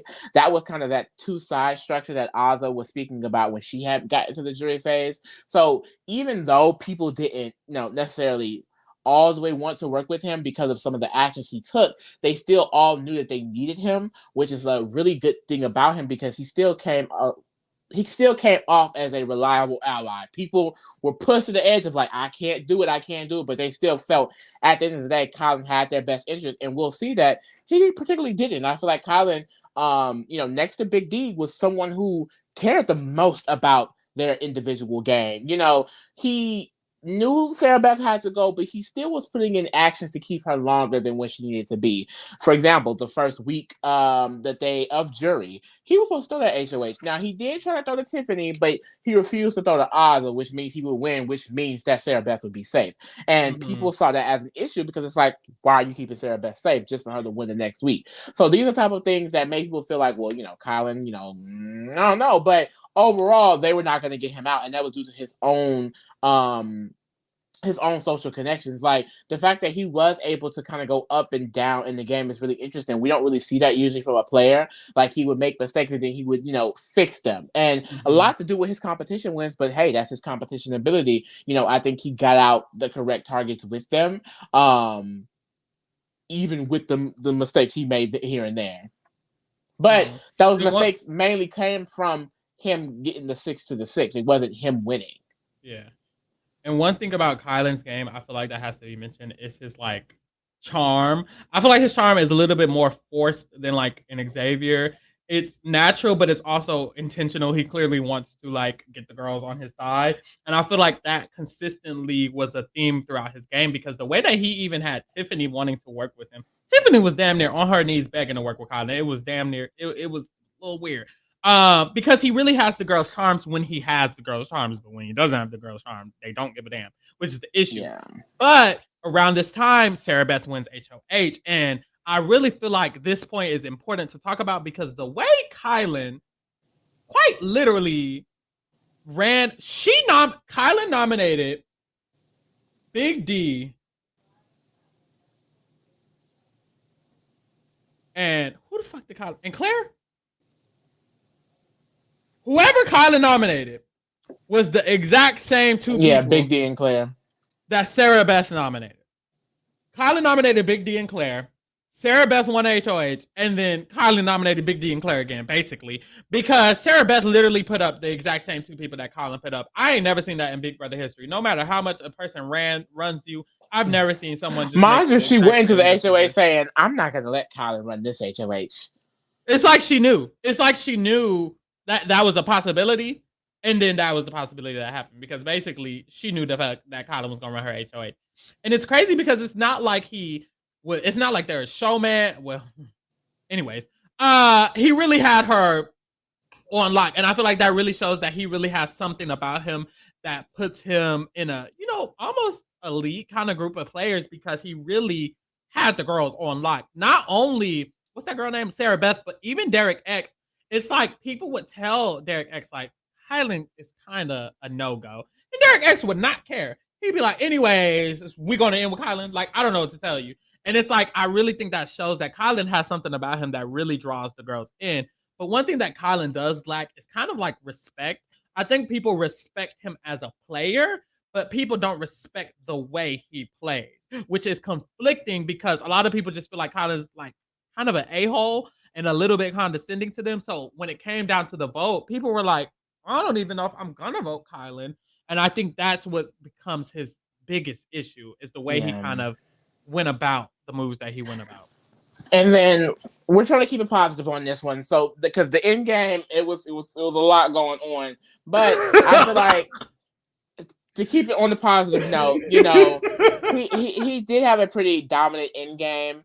You know, he won the HOH at the top 6, and I do feel like I it's hard because I don't know if we get out Tiffany was his good move, but you take it because I don't know how to keep it. Girl, I don't know. at the end game, we go into the end game, and Kyland, like I said earlier, Kyland kind of does slip on his end game plans. And let's just do it from Kyland's perspective. How about that? Kyland's goal is to get to the end with the best player in his eyes because he feels like he didn't even do that. But anyways, he feels like it's hard. I'm trying to keep it positive. Okay. He feels like to be the best, you have to beat the best. And some people feel that way in the game of Big Brother. Is that necessarily? It's hard to not say them bad. It's hard because y'all, we've been trying to keep it very positive. We don't want to touch on the negativity because we have another video coming up. But this entire end game is where it gets hard because nothing he did made sense and it literally all contradicted. So he did a lot of things in the end game and he lost. And that's what happened. One of the things he did. Check out the next video. We're gonna be talking about. And honestly, we're gonna leave it at that. I don't know. Overall, I feel like Kyland is not a bad player. I feel like if he didn't make those very weird decisions at the end, he could have definitely won. Like I said, a lot of the moves he was making was for the 6 to get to the 6, and at the end of the day, that happened.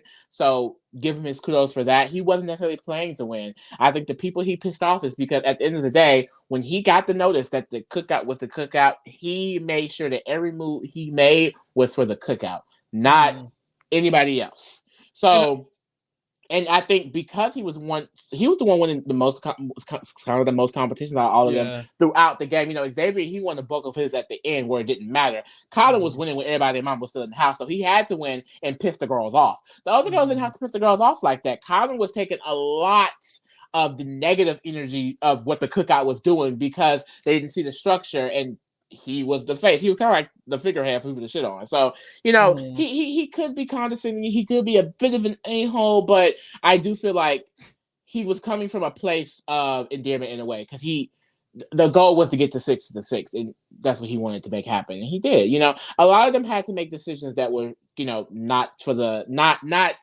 seen as morally right, like Hannah turning on DX. You know, she even broke down because of that after, because of the pain it put her through.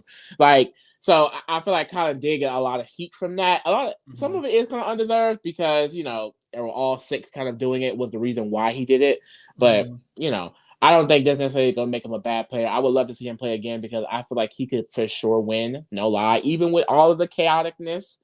You know, I think Kyland could definitely win the season. And I do feel like Kyland played get the cookout to the end game the hardest when it comes to like making all those brash. He basically made Sarah Beth do what he wanted and then let her go the next. He was like, "Oh, well, bye, girl." Like, mwah. He was playing really, really dirty when it comes to like getting the cookout to the end. He was very much so like, if I can't play my own game, I'm gonna play very hard when it comes to getting this cookout to the end. Brittany, you can go. Sarah Beth, you're gonna be my little, you know, you're gonna do what I want. And then you're gonna go. DX, and it got kind of scary because it's like he would kind of like express that in the house, and it would be like, "Okay, Kyland, calm down, daddy." He definitely started. It was a lot, but yeah, I think he just really got very invested in the fact that I want to play this game. So the way he approached playing the game was, if I can't play for myself, I'm gonna play hard for the cookout, and I think he did that. So there's that. Now let's get to the mother. Mother Earth, Mother Mary, rise to the top. Divine feminine, she's feminine. 1 month. You see that one nom? You see that one nom? One. Mind you, that was the top 6. Day 66. Tiffany, the Queen Mitchell, is the queen. Like, I don't know what else to say. That's it. She is the mother of this season. Everything that happened is, you remember we talked about every single person? She the reason that happened. Yeah. Anything that happened was because of her. That's the best summer we can get. Like, I don't know what to tell you. I hate to say it, but that's ridiculous. That's the best summer I could give. When we got introduced into the game, we got introduced on the feeds to Tiffany. She was the first person on the feeds. Feeds came on. We see Tiffany talking to French Fry. And basically, she's like, well, we're besties, right? And he's like, yeah, we're besties. She linked up with it's like she has a lot of the qualities. I'm sorry, I got ADHD.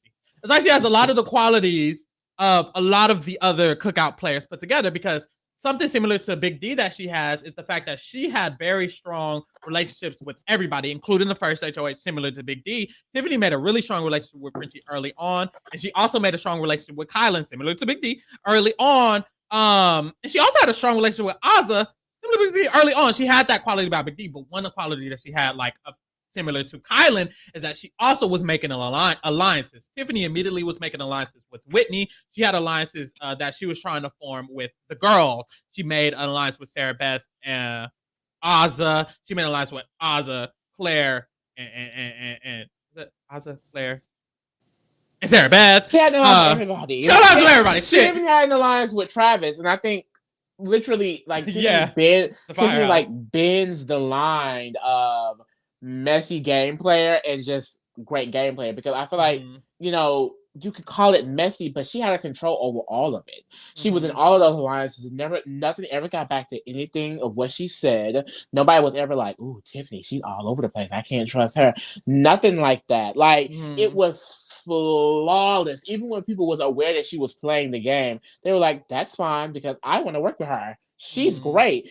Even when this is a player that was not brought into the original majority alliance and then uses someone else's HOH power to create her own. Please get into it. Like I don't know what to tell you. We start off the season and the slaughterhouse is formed, and Tiffany's not in that, but it doesn't really matter. Moving into the second week of the game, Tiffany already has built very strong connections throughout the house, so she's able to create and destroy the previous power structure and then create her own power structure using Kyland's HOH.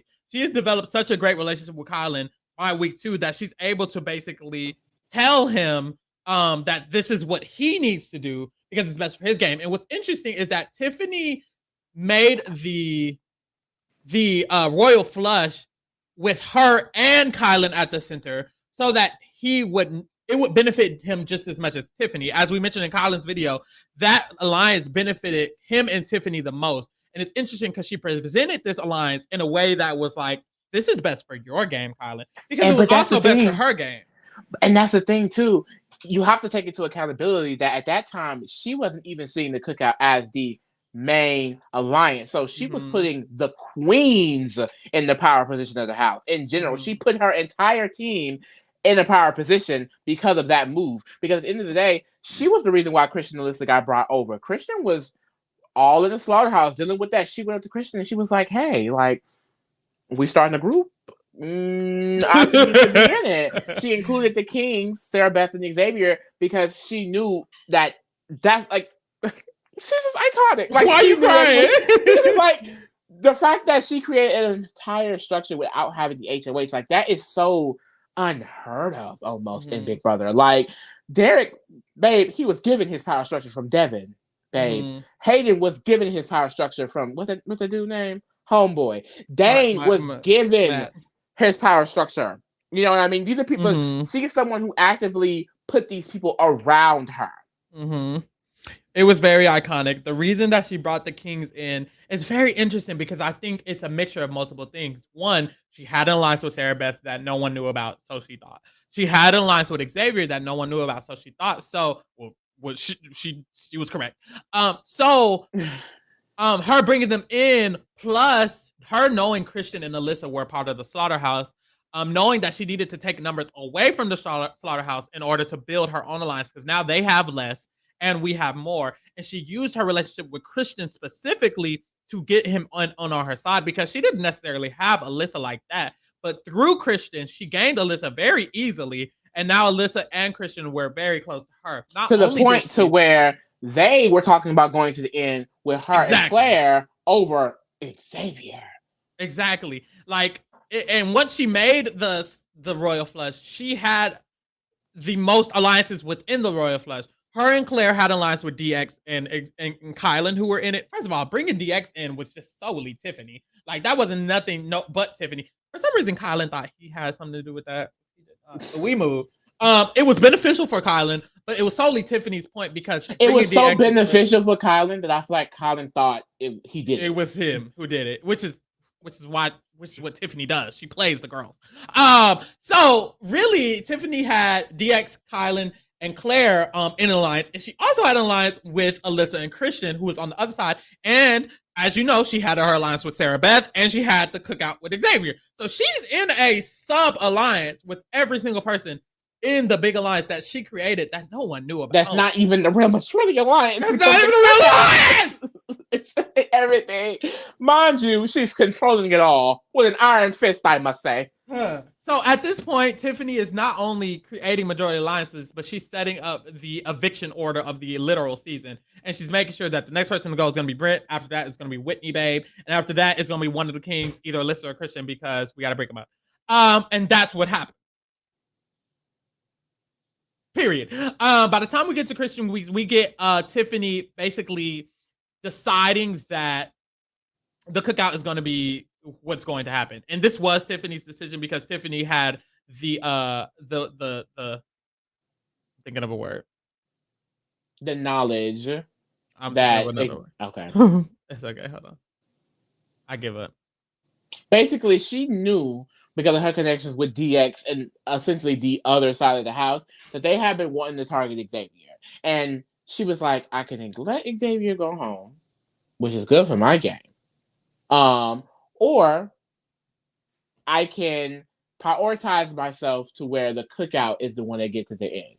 And she did that. She prioritized the cookout ahead of her own personal game. That was the game-changing decision. In my opinion, say what you want, that was the decision that got the 6 to the 6. If she had not made that decision, the 6 wouldn't have been at the 6. And that's why you can say, even though Big D created it, getting them there, the cookout structure, the alliance structure as a whole, she's the mother of. She literally gave birth to it, birthed it, had it cooking for 9 months. Like, she did that. And that, the whole entire duo structure that was created, everyone having a partner and being nominated next to her, that was what she came up with. Is it something that was used before? Yes, but things be reused all the time. It's the fact that she did it with a even bigger structure and a more complicated house with even more savvy players. It's like she was really incepting all of them at the same exact time. Period. It's really interesting because Tiffany has so much social capital in that game that she could do anything she wanted to do. Literally, and she knew it. And she knew it. She just played around with the game. That's the thing. Basically, the fake game was going on until Tiffany decided that the cookout was going to be the real game. She was still playing pretend with the girls who didn't know what was going on, Claire and DX, the Lululand. But in reality, she knew that the cookout was going to be the end game. So she really shifted a lot of her gameplay from putting energy into the fake game to putting energy into the real game, which was the cookout. So she did end up setting herself up to get to that end because she did a lot of good work in getting Azah to try to want to go to the end with her and Hannah. It didn't necessarily work with Hannah, but Azah was very much so on the track that Tiffany is someone I do want to go to the end with. She wasn't going up regardless. Tiffany also made sure that Xavier was in on the alliance with Hannah and her. One thing that after the season we know that Tiffany had a mistake on was the fact that she didn't necessarily think Xavier was true to that, but he was. At that point, Xavier was genuinely going to go to the end with Tiffany and Hannah. Tiffany also had Kyland wanting to go to the end with her and Hannah. She lost that. A lot of the energy that Tiffany put into getting first of all, the cookout to the end took away the energy for her to play the game at the end game because she had put in damn near the entire work of an entire season's worth of a game before the cookout even got to the end. She set herself up to win the game before the cookout even decided to be the cookout, which is crazy. So by the time it got to the cookout being the cookout, she still put in a lot of work in getting that to happen, but she was so behind because she was so focused on the game that she wanted to play, which wasn't necessarily the cookout game. She wasn't necessarily sure that she was going to go to the 6 with the cookout, which is essentially her downfall, but we moved. So after literally playing the fake game, the real game, and the left game and the right game, and literally controlling it. She was playing like 5 games at one time. Literally, after doing all that, she basically throughout the jury stage of the game, she puts a lot of energy in trying to set herself up for the end game because now she knows for sure she's going to the end with the cookout.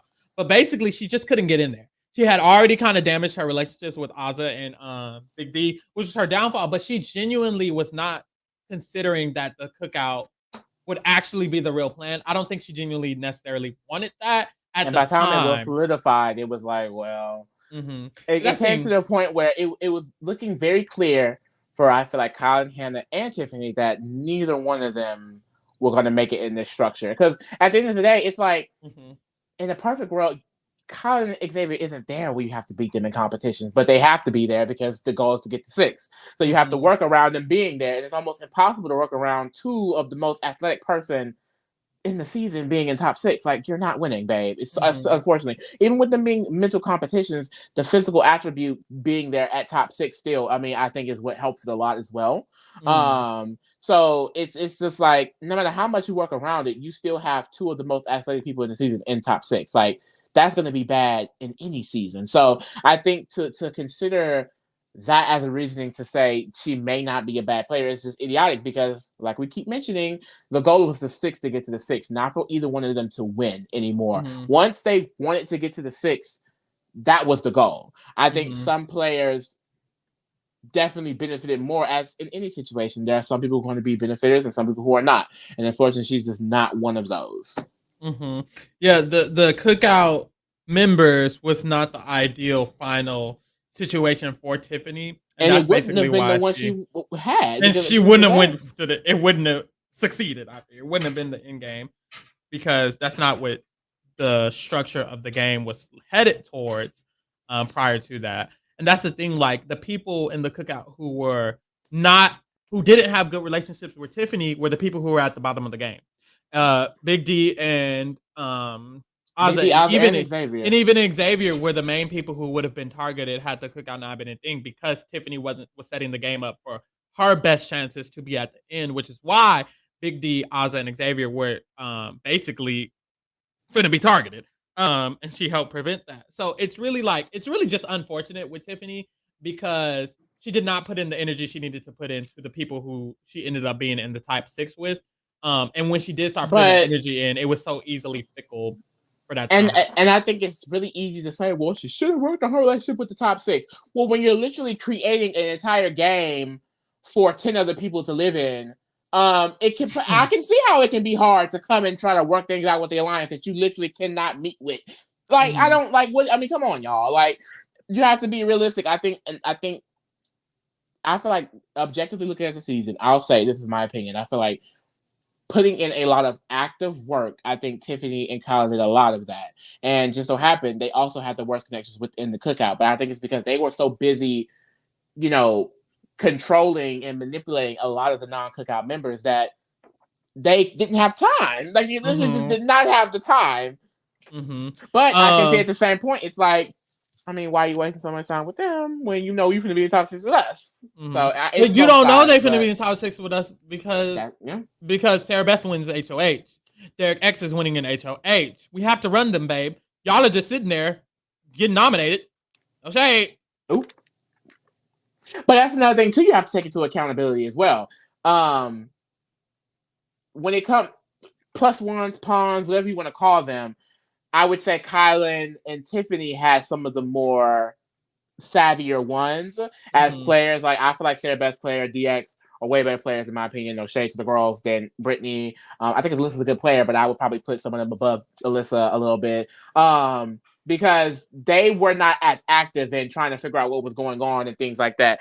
Like when jury hit, DX and Claire was trying to get the vote flipped on Big D. Alyssa wasn't doing it. Alyssa was chilling. So this is work that Tiffany and them had to put in to be like, y'all, calm down. That's not happening. So, they had a lot more wrangling they had to do in general. Because Alyssa was chilling. Brittany was out early. It didn't even matter. So it's like they had to put in a lot more work because the people who were their +1s were doing the most. We're all up in the jury. And that's the thing, no shade, but a lot of the Alyssa wrangling, whenever Alyssa did need to be wrangled, it was more, I hate to say it, when Alyssa was figuring stuff out, Xavier was like, oh, she gotta go. Instead of... Boy, you remember that time Alyssa was like, so Claire, you're at the last white Listen. This is hilarious, y'all. And Xavier was like, "Here, go." Why would she say that? Why would she say that? And it's like, well, she is. It's not like it's a secret. I mean, damn. You think Claire ain't noticed? You know, the first time Claire's around, no other white person in her life, this girl is probably gagged. Okay. Yeah, basically Tiffany was running the whole season. We get to the end game and it's just, well, we have to talk about her HOH. Tiffany wins HOH. So the first time she wins HOH, it goes fairly smoothly because it wasn't a problem that she won that HOH. The goal was to get out Sarah Beth that week. Sarah Beth went home, even though Claire, and everyone had already knew it. Like, people knew that her biggest target was Sarah Beth. So the thing is, in a way, she was kind of going after an ally, but it didn't matter because everyone around her was okay with it because they been knew that she wanted to get out Sarah Beth. Mind you, the week prior they all knew, and no one told Sarah Beth. Just goes to show, Sister Tiffany got the game on lock.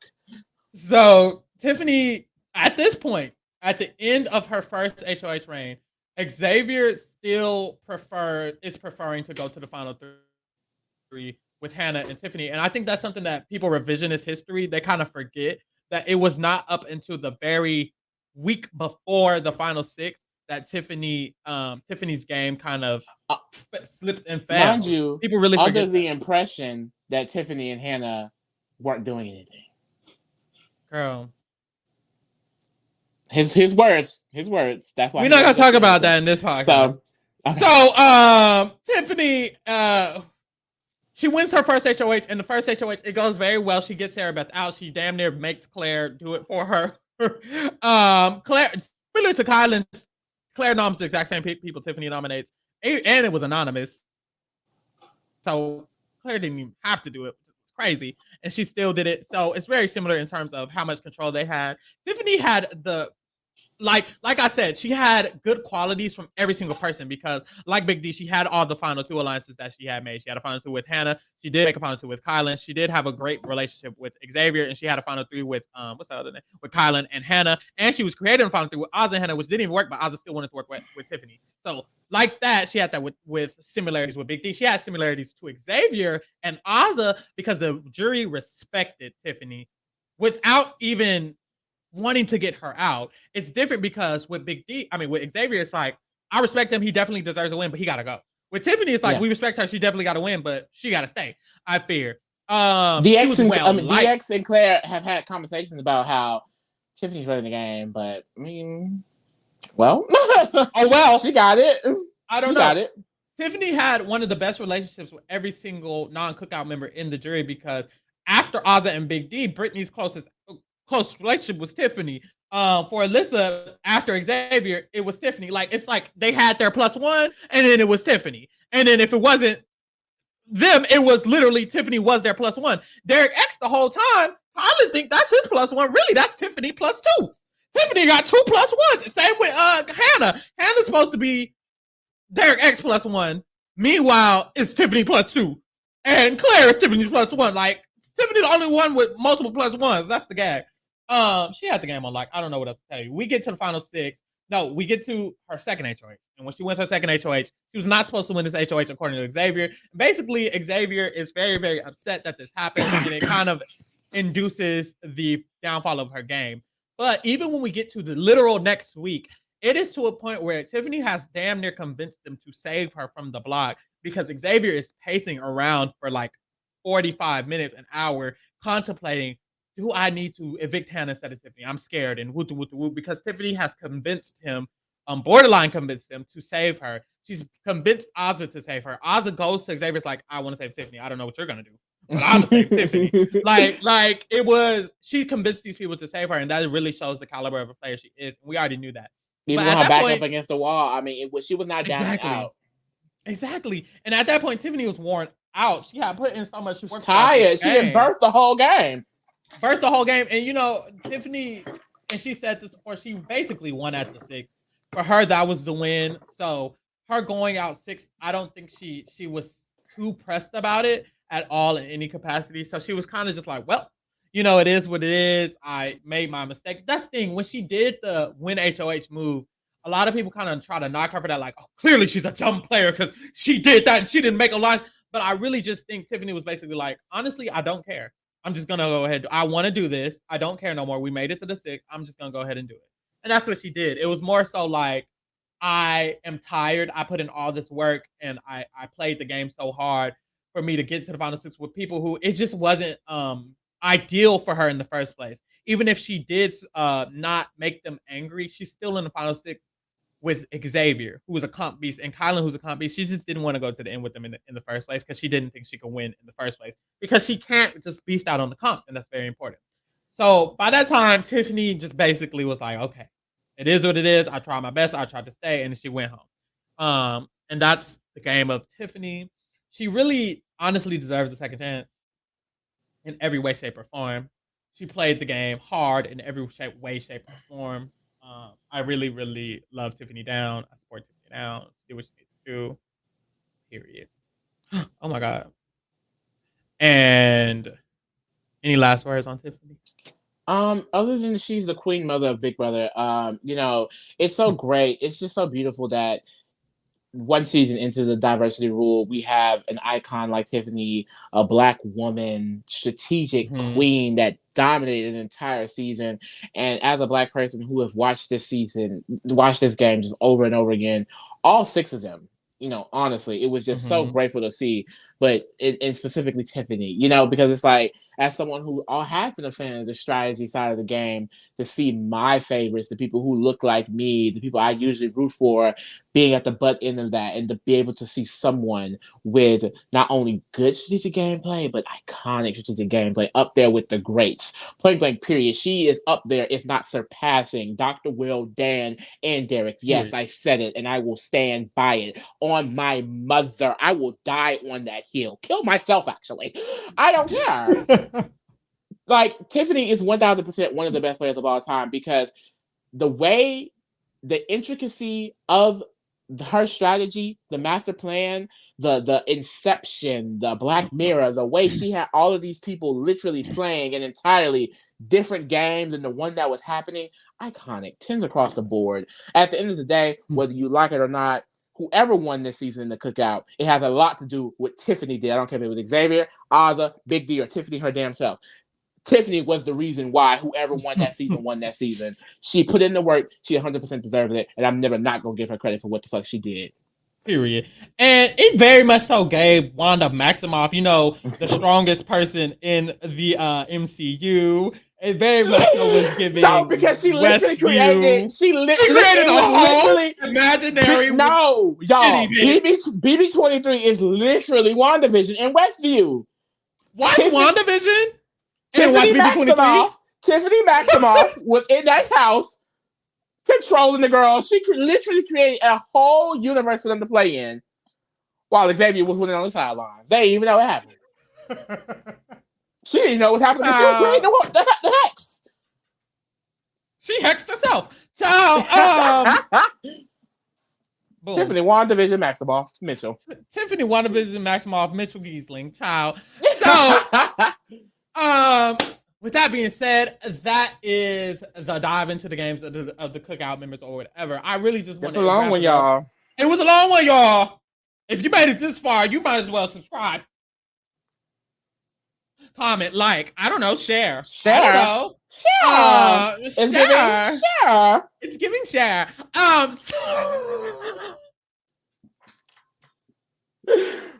Oh, we tired. So, shout out to the Cookout. Shout out to the Cookout. Shout out to Azah, Big D, Hannah, Kyland, Tiffany, and Xavier, the winner of BB23. Y'all are the GOATs of the Black community when it comes to the Big Brother community, because you really set the standard. You really ate it up for us. Thank you so much, or whatever. And with that being said, we out.